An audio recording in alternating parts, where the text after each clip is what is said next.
যাওয়ার কথা ছিল সচিবালয়ে, গেল কিন্তু যমুনাতে। আচ্ছা, আপনাদের তো সচিবালয়ে যাওয়ার কথা ছিল, কিন্তু হঠাৎ করে যমুনা অভিমুখে যাওয়ার সচিবালয় পিলো পাসিং এর ভিতরে আমরা যাইতে চাই না। এটা কি আগে থেকে নেওয়া হয়েছিল নাকি তাৎক্ষণিক সিদ্ধান্ত? তাৎক্ষণিক সিদ্ধান্ত। আমরা কথা বলতেছি ওদের নেতৃত্বের সাথে, এর মধ্যে কিন্তু গেরা এদিকে রওনা দিচ্ছে। আচ্ছা, আপনাদের তো সচিবালয়ে যাওয়ার কথা ছিল, কিন্তু হঠাৎ করে যমুনা অভিমুখে যাওয়ার সচিবালয় পিলো পাসিং এর ভিতরে আমরা যাইতে চাই না।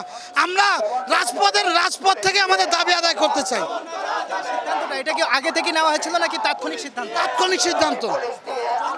44 ধারা জারি থাকে, এটা আপনাদের জানা ছিল কি? আমরা তো শান্তিপূর্ণভাবে গেছি, পুলিশও শান্তিপূর্ণভাবে আমাদের সাথে কথা বলতে পারতো, কিন্তু পুলিশ আমাদের সাথে শান্তিপূর্ণভাবে কথা বলেনি।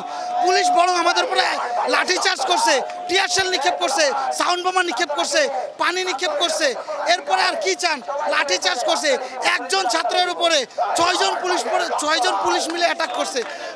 ওই ছাত্রের কিছু থাকে ভাই? মাননীয় উপদেষ্টারা মহোদয় 3 জন এটা নিয়ে কাজ করতেছে এবং এটা মোটামুটি প্রোগ্রামটা জারি হবে, হয়তো আধা ঘন্টা লাগতে পারে। তোমরা আর এর মধ্যে ঝামেলা করো না, এখানেই থাকো, শান্তিপূর্ণভাবে থাকো। এখানে থাকলে যদিও এখানে চরম আকারে জনভোগান্তি হচ্ছে, এটা শাহবাগ মোড়ের মতো একটা জায়গা। তারপর আমরা যেহেতু তোমরা স্টুডেন্ট, তোমাদের সাথে আমাদের কোনো কিছু নাই, তোমরা এটা পাইলে তোমরা চলে যাবো। কিন্তু এই কথা বলতে কিন্তু আমরা কথা বলতেছি ওদের নেতৃত্বের সাথে, এর মধ্যে কিন্তু গেরা এদিকে রওনা দিচ্ছে। যাওয়ার কথা ছিল সচিবালয়ে, গেল কিন্তু যমুনাতে। তো আসলে আমরাও অপ্রস্তুত ছিলাম। এখানে এসে তারা ব্যারিকেড ভাঙছে, ব্যারিকেড ভাঙার পরে তারা একেবারে যমুনার কাছাকাছি অব্দি চলে গেছে। তো এইখানে যমুনার কাছে যাওয়ার পরেও যদি এখন আমাদের তো আসলে আর কিছু করার থাকে না।